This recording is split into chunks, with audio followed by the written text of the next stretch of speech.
que tiene la medicina y la fisiología es precisamente el estudio de esta estructura.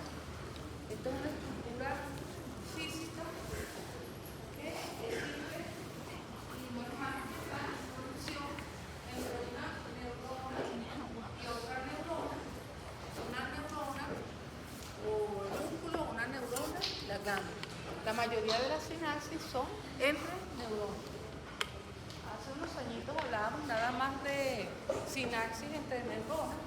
La sinapsis también es parte de una neurona o subneurona. En este caso, el músculo, vamos a ver para la sinapsis 2, el músculo eléctrico y la placa motora.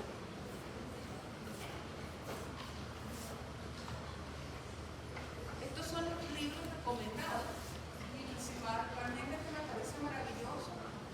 Yo tengo una edición muy vieja de hace 12 años, pero la tengo que dar ahora. Está el Gano, está muy bueno. Esta versión está bastante buena, puedo estudiar por ahí completo y sencillo. Y el Leighton Hart de fisiología está bastante bueno y profundo el tema. Bueno, estos son todos los temas que vamos a hablar con respecto a la sinapsis. Y hoy específicamente vamos a hablar de la definición, de excitación, los modelos de sinapsis, los neurotransmisores y bueno, podemos empezar con el método muscular del nombre popular. La palabra sinapsis proviene del griego de una combinación de sin, que significa junto, y aptei, que significa sujetar o abrazar. Hubo un científico que nació a finales del siglo XIX, que se llama Charles Charrington, y él estudió con conejos, monos, gatos, perros, que desarrolló y estudió la transmisión eléctrica a través de la médula espinal no tenía intacta. Se observó que cuando se estimulaba el impulso eléctrico iba muy rápido, pero el reflejo que era algo curioso de los reflejos, y saben lo que es un reflejo, es un reflejo, una respuesta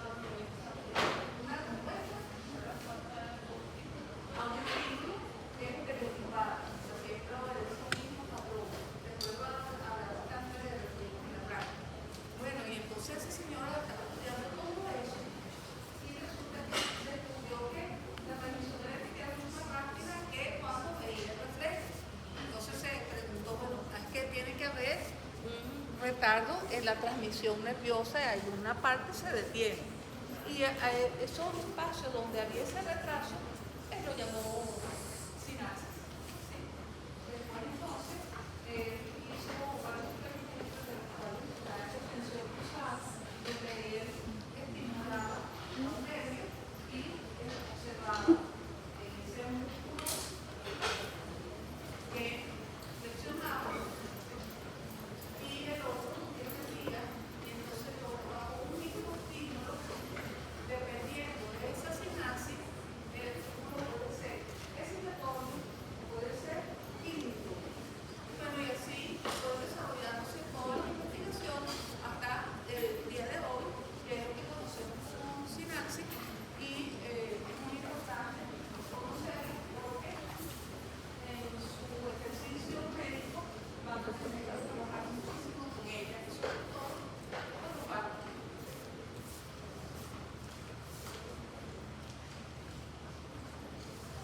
En los libros ustedes van a conseguir varios conceptos. Entonces, aquí, esta definición en general, el punto de comunicación funcional entre dos neuronas o entre una neurona y un órgano efector, y es la base del procesamiento de información en el sistema nervioso.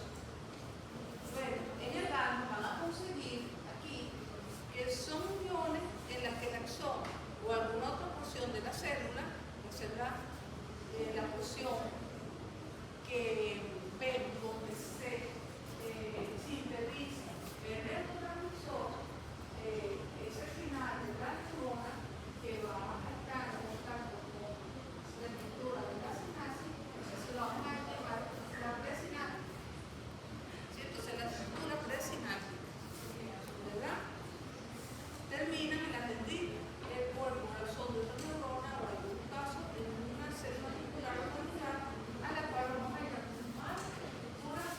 sinapsis.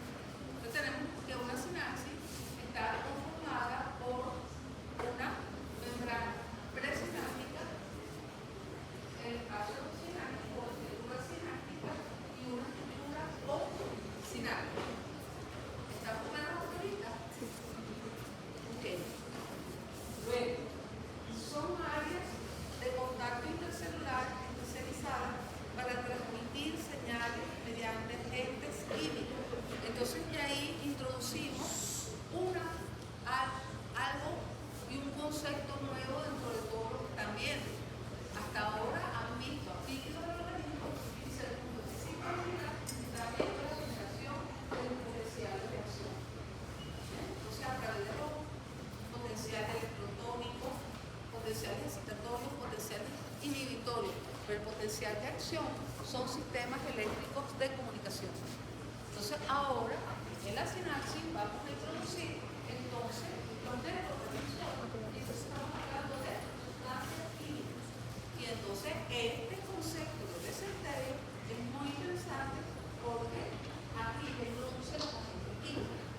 Y el mejor concepto que me parece a mí es el pretendente. Es la unión entre neuronas que determina la dirección y el procesamiento de las señales nerviosas a través de la facilitación o inhibición del impulso. Una sinapsis puede bloquear una transmisión, generar patrones repetitivos de impulso o integrar señales intracélulas permitiendo la complejidad en el funcionamiento del sistema nervioso central. Entonces, aquí viene lo importante. Las sinapsis son los nodos de comunicación que dirigen la señal nerviosa y definen la acción de las redes neuronales. Entonces, fíjense ustedes que ya va teniendo sentido lo que están estudiando. Oye, genera potencial de acción. Esos potenciales de acción son capaces de citar una célula que va a dar origen a la síntesis de neurotransmisores. Y esos neurotransmisores van a ser vertidos en un espacio sináptico y es en el espacio sináptico, en la célula, en la postsináptica, donde existe una estructura de receptores, lo que va a seguir y continuar la información que viene de la neurona. ¿Está claro? Lo que están aprendiendo es algo que no puedo realmente decir. ¿Cuáles son los tipos de sinapsis? Entonces tenemos aquí que la sinapsis puede ser entre las dendritas, que abundan muchísimo en la corteza cerebral, en el cerebelo, en general en el sistema nervioso central. Son muy abundantes. Luego entonces tenemos la azoaxónica, que son muy comunes hacia la parte inferior, ¿verdad?, del sistema nervioso central, la médula espinal. Pero tenemos también azodendrítica y, ¿cómo se llamaría? Las azosomáticas. Aquí están con el cuerpo neuronal. ¿Está claro? Y también entonces se dividen en eléctricas y en químicas. En las sinapsis eléctricas va a existir una conexión directa entre la neurona que envía la señal. ¿Cuál sería esa que envía la señal? ¿Cómo se llamaría? La señal. ¿Ok? Y la que recibe la señal, ¿cómo se llamaría aquí? ¿Cómo se llama? Postsináptica. Okay. Exactamente. Entonces sería la postsináptica. Pero aquí hay uniones que vamos a llamar las uniones GAP, las GAP junction. Esas GAP junction hacen que son canales de proteínas que hacen que el citoplasma de una neurona se comunique con la otra neurona. En el caso del miocardio, que un miocito se comunique con el otro miocito, de manera que la contracción del ventrículo, de los ventrículos, sea simultánea. Entonces, el flujo de iones entre una célula y otra puede ser bidireccional. Esto es como canales. Sí,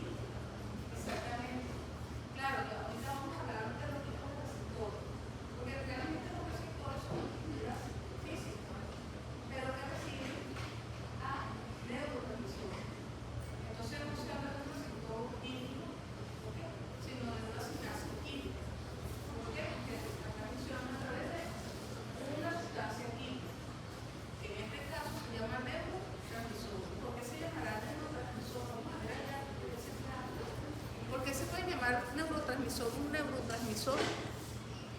Allá, ¿por qué se llama un neurotransmisor? No, ¿quién me quiere contestar? No estamos en primaria ni secundaria. Aquí. Porque es una molécula transmisora que está a nivel del sistema nervioso. Está en el sistema nervioso y es sintetizada ¿dónde? Por las neuronas. En las neuronas. ¿Sí? La diferencia es que una sustancia puede ser sintetizada en una glándula, ¿verdad? ¿Les parece? En una glándula. Pero estas son sintetizadas en unas neuronas. Por eso que se llama neurotransmisor. ¿Sí? Y en la clínica entonces se llama neurotransmisor. Ahora, esta es una sinapsis eléctrica. Entonces pongan atención y un voluntario, voy a leer, un voluntario me va a decir cuál es la idea principal de este pacto. ¿Ok? ¿Sí? Un voluntario que yo di. Sinapsis eléctrica. En la sinapsis eléctrica, la membrana de las células predisposinápticas están unidas por una unión tipo A o unión comunicante. Esta unión deja en su centro un canal de comunicación a través del cual fluye la corriente iónica de una célula a otra de forma directa. Estos canales de la unión A tienen una baja resistencia o una alta conductancia, por lo que el paso de corriente, sea de carga positiva o negativa, fluye desde las neuronas presinápticas a la posináptica, despolarizándolas o hiperpolarizándolas. Un potencial local, conocido así pasivamente, puede propagarse en ambos sentidos, haciendo que la sinapsis sea bidireccional. A ver, me van a decir una idea, la idea principal y dos ideas secundarias. ¿Cuál es la idea principal?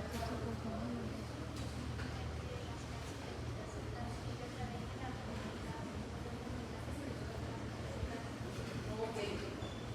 Allá, ¿está de acuerdo? Sí. ¿Sí? ¿Le dice usted? No, pero dígame qué piensa.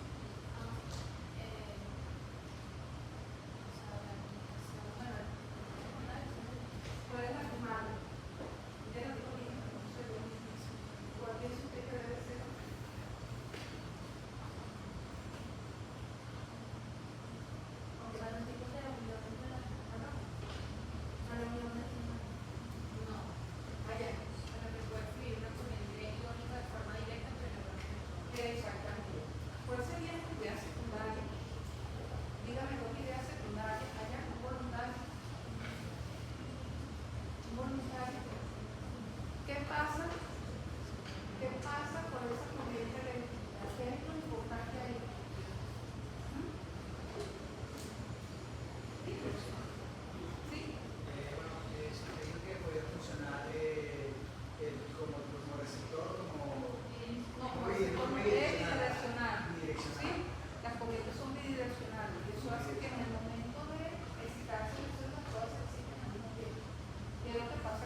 chiquiticos, son pequeñitos. Los iones fluyen directamente de una célula a otra. No hay recarga en la transmisión de la señal. Inmediatamente se transmite a todas las células y la señal puede viajar en ambas direcciones. Entonces, bueno, recuerden siempre esto. No lo vayan a confundir en el examen. Y fíjense la estructura, cómo está. Son estructuras muy especializadas que ustedes van a ver en la medida en que vayan a ver sistema nervioso central, van a ver todas estas estructuras y cuando vayan a ver el corazón como otro.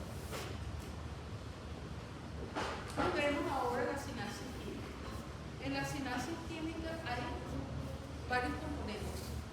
Primero, la síntesis del neurotransmisor. Luego, el empaquetamiento del neurotransmisor en una vesícula. Luego, cómo esas vesículas migran hacia la membrana presináptica y se quedan ahí esperando que haya un estímulo para que viertan su contenido por exocitosis al espacio sináptico. En el espacio sináptico está el neurotransmisor. ¿Qué creen ustedes que ocurre con el neurotransmisor cuando viene el espacio sináptico?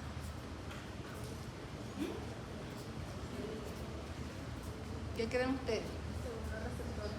Se une al receptor en la membrana postsináptica. ¿Qué más puede pasar con el neurotransmisor? Puede ser recapturado. Puede ser recaptado por la membrana presináptica. ¿Okay? Y envuelto otra vez en el sitio. ¿Sí? ¿Qué más? ¿Qué le puede pasar al neurotransmisor? ¿O se va a quedar eternamente ahí? Puede ser degradado enzimáticamente. ¿Sí? Puede ser degradado. Por ejemplo, la acetilcolina tiene la acetilcolinesterasa, ella está en el espacio sináptico y ella la degrada la acetilcolina ahí. Ya se convierte en acetilcolina, la colina regresa y puede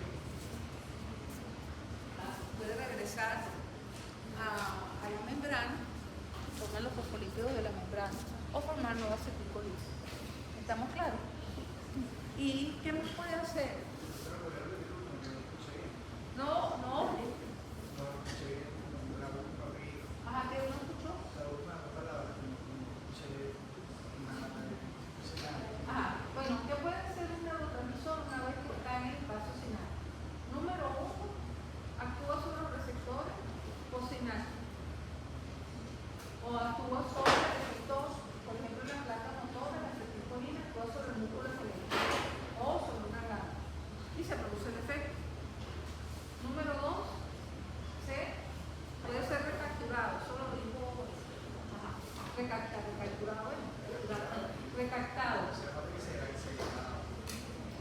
Pues, claro, al ser recaptado puede ser reciclada en el vesícula o puede ser degradado también porque hay enzimas, por ejemplo, en el caso de la noradrenalina está la monoaminoxidasa y la catecol-O-aminotransferasa que hacen que ella pueda degradarse. Es el caso de la catecolamina. Y puede, ese neurotransmisor se puede degradar ahí mismo, en la estructura sináptica. Se puede degradar y convertirse en un metabolito como la acetilcolina, que la colina puede regresar a formar acetilcolina en la membrana o puede volver a formar acetilcolina. ¿Sí? ¿Está claro?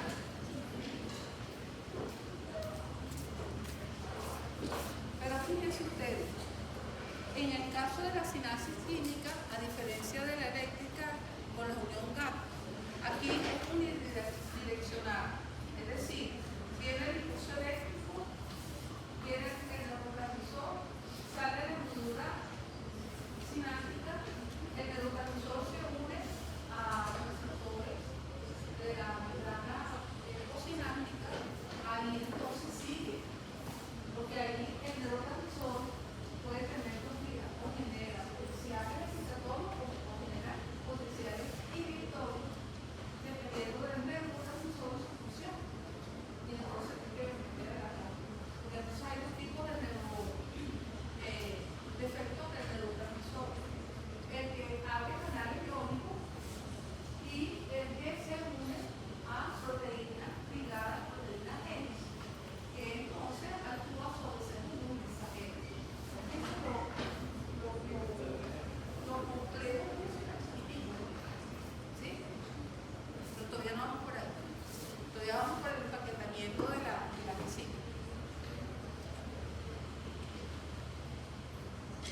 Fíjense que aquí en este dibujito, aquí llega un potencial de acción.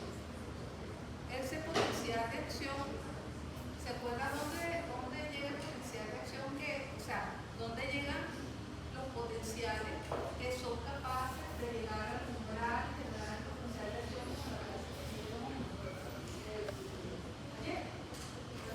ayer? Que llegaba al cono. Al cono de la zona. Ese cono se estimula lo suficiente como para generar el potencial de acción. Y una vez que se genera un potencial de acción, sigue la letra dorada. Pero esos potenciales de acción en el trayecto son capaces de aumentar la permeabilidad del calcio. Y el calcio, entonces, genera dentro de la neurona. Y el calcio va a estar ligado a lo que es la síntesis de la vesícula y la animación de la vesícula hacia la membrana intestinal. Entonces, fíjense que llegan acá y entonces tienen el calcio abre y hace que se una a unos ligados que están en las membranas de la vesícula. Eso tiene todos unos nombres y ese complejo se llama el complejo NAP y eso hace que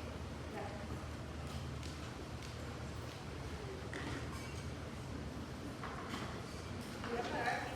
Si van a salir, no tienen que salir corriendo como, miren muchachos, uno está aquí viviendo, entonces si necesita salir alguien, no tiene que salir corriendo, como que está cometiendo un delito, se habla tranquilo y se retira de la clase. ¿Sí? Es muy incómodo. Lo estoy viendo, entonces salen corriendo como que, bueno, ya firmé y me voy. ¿Sí? Entonces traten de no hacerlo.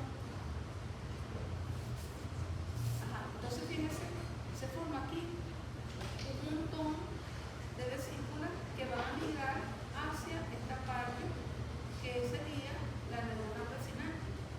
Y la neurona presináptica está en la neurona sináptica y aquí están los receptores postsinápticos. ¿Okay?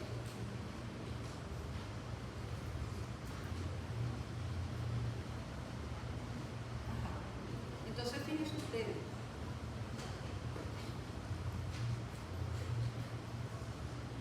Aquí llega el potencial de acción, se abren los canales de calcio, los canales de calcio se unen a las proteínas ligadoras de la vesícula, donde se encuentran los neurotransmisores, esas son proteínas de anclaje, y las transmiten hasta acá, que hay un complejo de proteínas, entre las cuales está la sinactomina y la sinactomina. Entonces, esta, llámese como se llame, porque realmente no me interesa que se aprendan el nombre, porque bueno, se lo aprenden por bioquímica o por lo que sea, pero lo que me interesa es que sepan que esas vesículas todas se anclan acá. Y una vez que se anclan acá y vienen los potenciales de acción, el contenido es vertido por exocitosis. ¿Okay? Muchas vesículas se quedan ahí.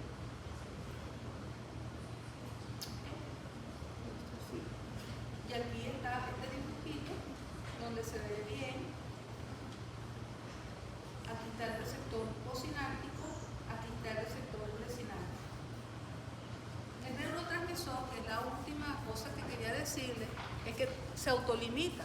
Cuando ya pasó el efecto, él mismo puede exceder su síntesis, o sea, inhibir su síntesis.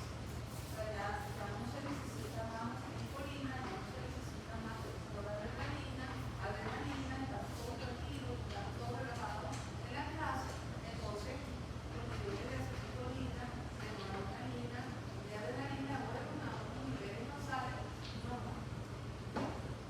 Ahora, ¿qué pasa si yo bloqueo una neurona postsináptica con esos neurotransmisores? ¿Qué puede suceder?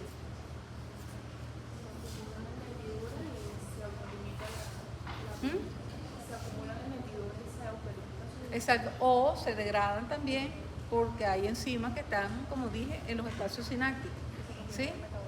Y no hay el efecto que que produce el neurotransmisor. ¿Sí?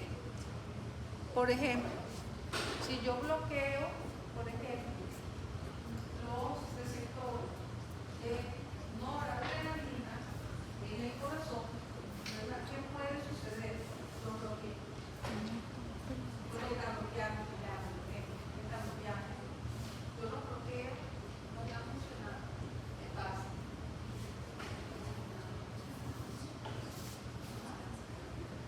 No hay excitabilidad en la célula cocinante. Si no hay excitabilidad en la célula cocinante, ¿qué puede suceder? Deja de haber contractilidad o disminuye. ¿Okay? Disminuye, por ejemplo, normalmente la adrenalina produce un aumento de la frecuencia cardíaca. Cuando uno hace el ejercicio, ahí está el sistema simpático actuando y hay un aumento de la adrenalina y la noradrenalina. Y entonces llega y yo lo quiero bloquear por X, Y, una causa médica, y entonces quiero que la frecuencia cardíaca de esa persona, en vez de estar en 103, se convierta en 70, 80, yo le indico bloqueo esos niveles. Más o menos, ¿entienden? Después se lo van a entender bastante bien, de la medida que vayan avanzando.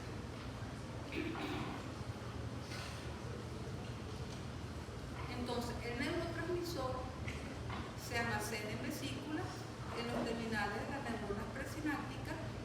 El impulso nervioso, es decir, los potenciales de reacción, estimula esa liberación del neurotransmisor. La señal química se convierte después en una señal eléctrica, porque cuando llega ese neurotransmisor y llega a la neurona postsináptica, ahí tiene dos posibilidades. ¿Cuál sería esa posibilidad? Primera, también potencial de reacción, potencial corazón, canal iónico, que puede pasar ahí, que entonces el canal iónico, de acuerdo a lo que han visto, se produce una despolarización de la membrana. ¿Por qué? Porque si estimula la apertura de canales iónicos, ¿qué canal iónico es el que despolariza la membrana? El sodio rapidísimo y más lento del potasio. ¿Se acuerdan que presumimos ayer que el potasio era más lento? No, eso se abre y se despolariza la membrana. Y al despolarizarse la membrana, ese montón de neuronas que están llegando ahí, ¿qué pasa con esa neurona postsináptica? Se excita y se genera potencial de reacción y sigue la transmisión. ¿Sí? Ahora, si ese neurotransmisor tiene la capacidad de abrir canales solo de potasio, o sea, no un canal de sodio, todo, pero un canal de potasio que predomine, ¿qué pasa? Si hay un aumento en la cantidad de potasio, no se polariza la membrana. ¿Qué le pasa a la membrana? ¿Hacia dónde llega el potencial de membrana? Hacia el potencial de equilibrio de potasio, ¿verdad? ¿Y el potencial de equilibrio de potasio cuánto es? Menos 90. 90. ¿Y cómo se llama eso cuando va? Se hiperpolariza y entonces se inhibe. Y ese potencial se llama potencial inhibitorio. Entonces ves el potencial excitatorio, el que abre los canales de sodio para despolarizar la membrana, y tiene el inhibitorio. Pero el inhibitorio no solamente es con potasio, sino también con sodio. ¿Sí? ¿Okay? Y eso es un juego de neurotransmisores. Ahora, si el neurotransmisor se une al receptor y es un receptor metabotrópico, ese está unido a la proteína G. Ustedes vieron proteína G en bioquímica, ¿no? Sí. ¿Ah? Sí, pero vieron.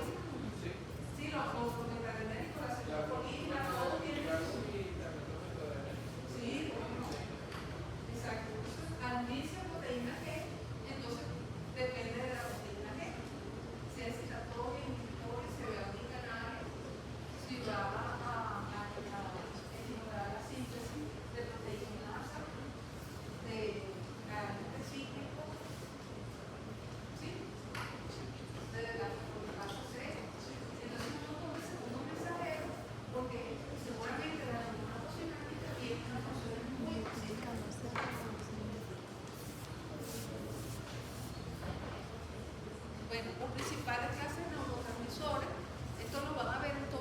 aminoácidos realmente.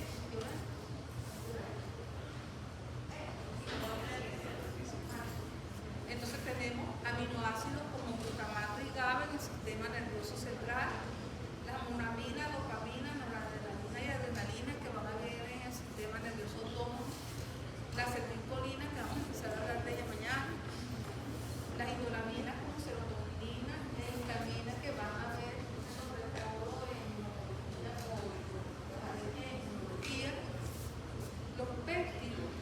Bueno, resulta que los neurotransmisores van acompañados también de péptidos. Los neurotransmisores son chiquitos, así las ranitas, y los neuropéptidos son grandecitas y oscuros. Y esos neuropéptidos modulan la acción de un neurotransmisor.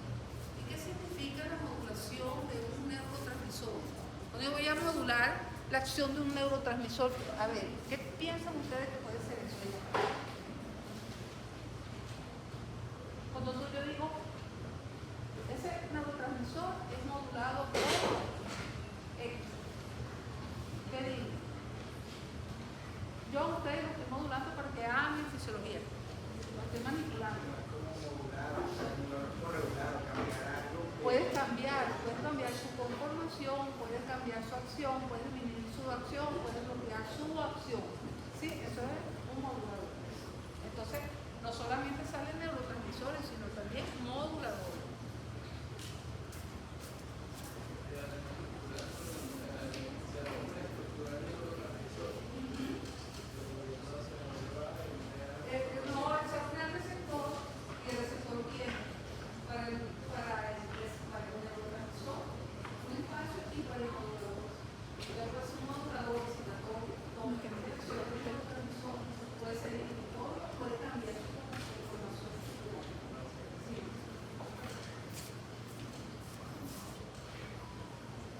Entonces el modulador es un ligando que por sí mismo no promueve respuesta celular, pero aumenta o disminuye la acción del agonista. ¿Por qué? Porque comparte su sitio y o sea, como siempre tiene una estructura, no que se mete en el mismo sitio, sino que o puede estar en un sitio aparte, pero modifica el sitio de acción del neurotransmisor con la receptor. ¿Sí? Ese sitio se llama sitio arterial. Aquí, esto es más viejo que acá. Esta lectura se los dejo para que hagan la idea principal, la idea secundaria, y le voy a pasar las clases. Con esto iba a hacer el ejercicio, como me parece tan largo la lectura que no vamos a hablar bien. Sí. Fíjense aquí, este es el centro alostérico, este ladito, ¿no? Sí. Y este es el centro activo. Entonces aquí, por ejemplo, aquí se pone en su actividad y tiene un efecto alostérico positivo, por eso que el muñequito está contento. Pero si el efecto alostérico es negativo, se inhibe al neurotransmisor, pues entonces la actividad disminuye. ¿Sí? Está muy lindo. Chévere eso. Ajá. Y bueno, aquí que yo adelanté que había receptores ionotrópicos, que eran los rapiditos, porque eso ahí mismo abren los canales, y los metabotrópicos que van por la proteína.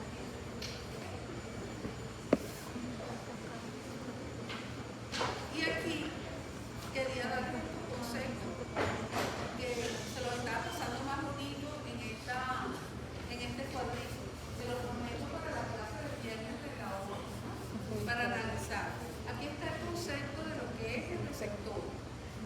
Y a mí me gusta mucho un concepto que tienen que dominar desde ahorita porque lo van a dominar, o sea, van a morir con ese concepto como medio. ¿Qué es la especificidad? ¿Qué es la especificidad en salud pública? Eso también en salud pública. Especificidad y sensibilidad. Cuando usted dice que algo es específico, ¿qué significa? Que es específico para eso todas las dificultades. Eso es todo lo que significa. ¿Sí? Entonces, los neurotransmisores son específicos para un determinado tipo de receptor. ¿Qué? Discriminan. Discriminan. Discrimina, claro que sí. Muy bien. significa saturación. El receptor llena todos los espacios, de todos los receptores, o se puede llenar el 50% de los receptores. Y obviamente, por ejemplo, los receptores SGLT2 en el riñón, la glucosa entra por sodio a través de esos receptores, se unen y los satura.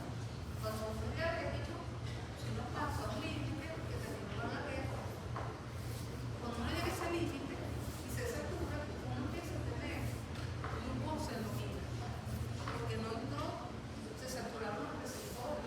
Hay mucha glucosa en sangre, se filtra completamente, todo lo que se filtra de glucosa se reabsorbe completamente en el sitio donde estamos nosotros glucosa. Claro, no tiene que ver con la organización, tiene que ver con el proceso de saturación. Sí, ¿qué hace? Hay un antihipertensivo que inhibe a esos receptores y al inhibirlos la presión mejora, los niveles de azúcar mejoran los niveles de presión arterial, pero tienen mucho azúcar en la orina y los hace atrás. Miren el uso de datos en los cesados.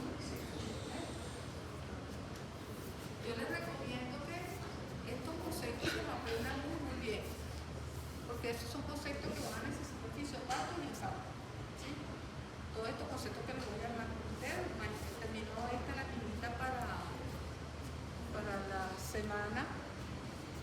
la semana que viene, el día viernes, que sería sinapsis 2.